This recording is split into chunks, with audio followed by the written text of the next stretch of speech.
अयोध्या में जन्मदिन पर ब्लडमैन डॉक्टर आशीष पांडे दीपू ने किया 52वां रक्तदान। पत्नी संग बढ़ाया हौसला, 60 युवाओं ने किया महादान। बता दें, अयोध्या सेवा और समर्पण की मिसाल पेश करते हुए ब्लडमैन डॉक्टर आशीष पांडे ने अपने जन्मदिन को यादगार बना दिया।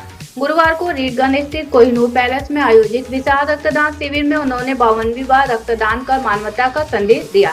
उनकी इस जज्बे से प्रेरित होकर 60 लोगों ने रक्तदान किया, जिनमें कई युवाओं ने पहली बार रक्तदान कर महादान की शुरुआत की। अयोध्या से सोनू चौधरी की रिपोर्ट। आज श्री आशीष पांडे जी का 41वां जन्मदिन है।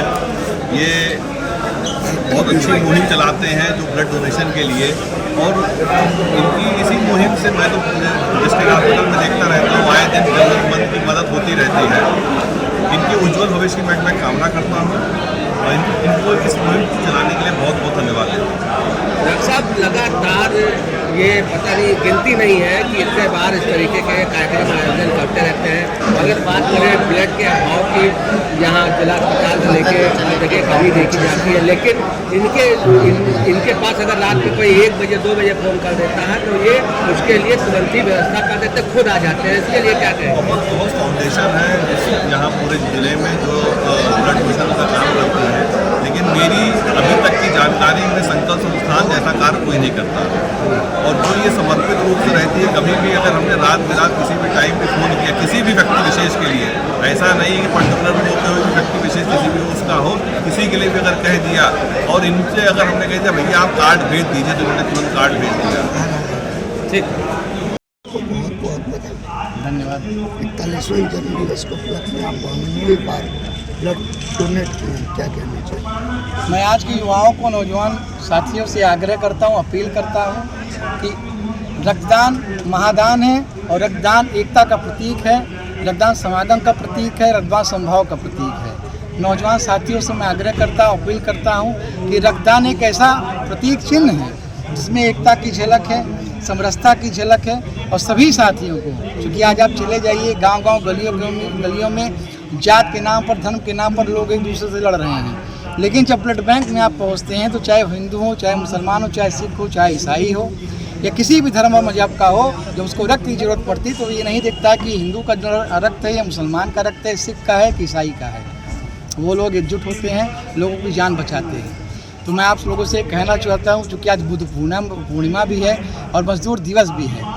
मजदूर एक इमारत की नींव खड़ी करने में सबसे बड़ा अगर हाथ किसी का होता है तो मजदूर का होता है।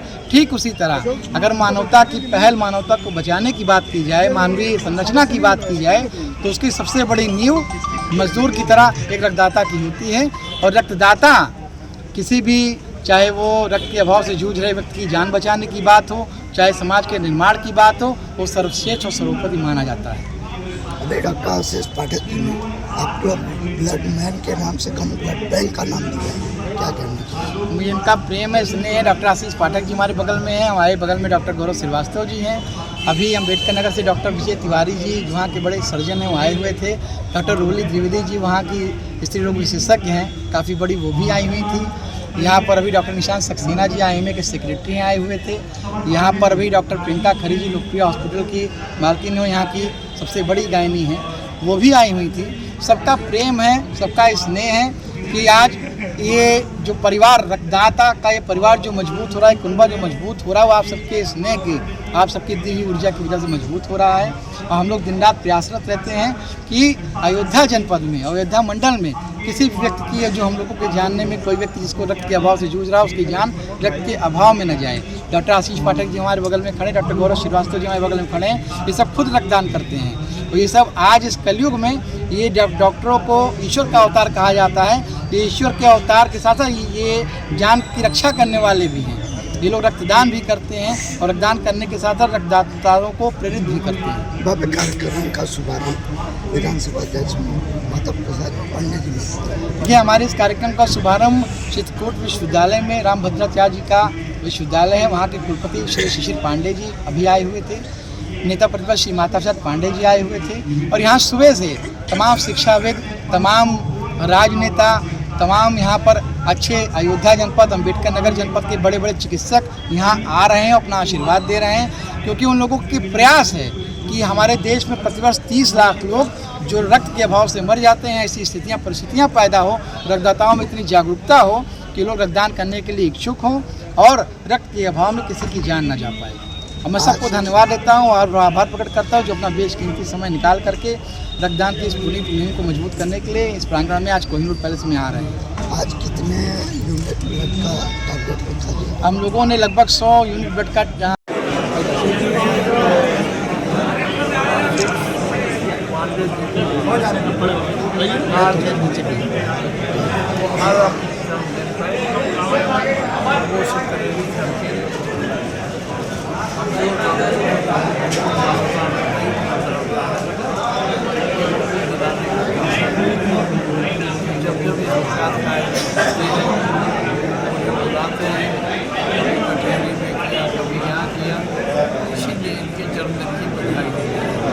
बंगाल चुनाव की अगर बात की जाए तो बंगाल चुनाव समाप्त हो चुका है। कैसा रहा चुनाव? जो समाप्त हो चुका, बंगाल चुनाव की बात करें, कैसा चुनाव रहा? कैसा रहा चुनाव?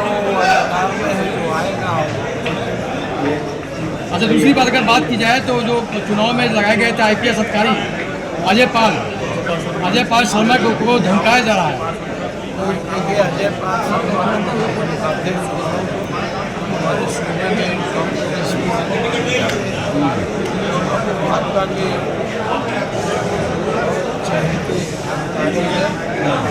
समझ आएगा। अच्छा, विधानसभा में एक आप बात आइए कि जो विपक्ष के हैं विधायक उनको 1 करोड़ दिया जा रहा है और जो पक्ष ने उनको 5 करोड़ दिया जा रहा है, इसमें क्या कहेंगे आप?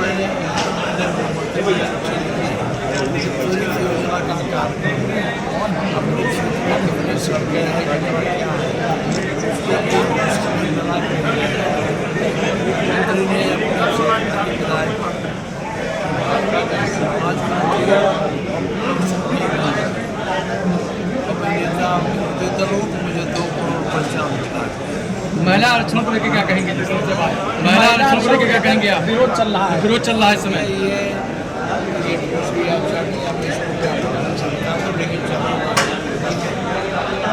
देखिए, 2023 में भारतीय जनता पार्टी ने पार्लियामेंट से सर्वसम्मत से महिलाओं का 33% आरक्षण की बात की और वो आज तक उसमें ये हुआ कानून बन गया, लेकिन ये हुआ कि ये लागू तब होगा जब सरकार लेवल से शुरू करेगी। अगली बार इन्होंने उसको 3% से जोड़ दिया। ये हुआ था कि ये जो नया परिशीलन होते नई जनगणना होगी उसके बाद परिशीलन कराया जाएगा। उस परिशीलन से आयोग के माध्यम से नए क्षेत्र बनेंगे, ये लागू होगा। अब ये परेशान हो गए। अब ये चाहते थे कि नया परिशीलन करने के लिए नया एक्ट बना दिया तो संविधान संशोधन कर दिया जाए। विपक्ष इससे सहमत नहीं हुआ। उसने कहा जब आप जनगणना शुरू कराती है तो जातीय जनगणना भी हो जाए और जनगणना भी हो जाए तो आ जाए तो इसके बाद परिशीलन करा जाए। ये जल्दी चाहते थे, इनके पास संख्या बढ़ा नहीं, इनका प्रस्ताव गिर गया। तो ये इसलिए है जैसे कि सियानी बिल्ली खंभा नोचे कहावत है, वैसे सरकार के लोग जब अपना विधेयक नहीं पास करा पाए तो शोधन करें तो जगह जगह निंदा प्रस्ताव यह ना करो ये दिखाते हैं। ये इनका प्रचार है। ये न तो आरक्षण देना चाहते और न ही महिलाओं के लिए कुछ करना चाहते। केवल अगर आरक्षण देना है तो हम लोग कहते हैं जो वर्तमान में संख्या है किसी पे 30% लागू कर दो, किसी पे पार्लियामेंट में लागू कर दो, असेंबली में लागू कर दो। तो जनगणना कराएंगे तो जनगणना हो तो ठीक से जनगणना हो जाए, तो जनगणना भी नहीं होने देंगे वैसे अपने मन पर। इसीलिए भी लेकिन क्या किया समाजवादी पार्टी या कोई भी विपक्षी पार्टी महिला आरक्षण के खिलाफ नहीं है, क्योंकि आरक्षण का विधेयक 2023 में ही पारित हो चुका है। केशव प्रसाद मौर्य जी कह रहे हैं कि 27 के चुनाव में सपा और कांग्रेस साफ हो जाएगी महिलाओं के दुश्मन। मैं आपसे पूछना चाहता हूँ, चुनाव जीत के आए साफ लोग चुनाव हार गए हमारे पार्टी के महिला कार्यकर्ता से, तो चुनाव नहीं हार गए तो साफ होंगे कि हम लोग तो पहले ही साफ। मुख्यमंत्री जी कह रहे हैं कि 27 में समाजवादी पार्टी क्या नाम माफियाओं की कब्रों पे माफिया पड़ेगी।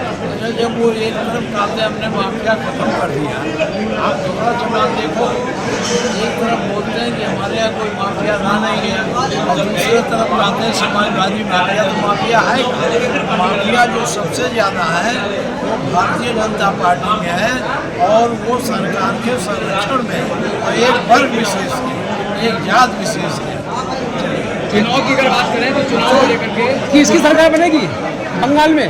अरे बंगाल का किसी का नहीं है। देखिए चुनाव का रिजल्ट नहीं जब तक आता है तब तक संभावनाओं की बात होती है। तो संभावना तो यह है कि ममता की सरकार बनेगी।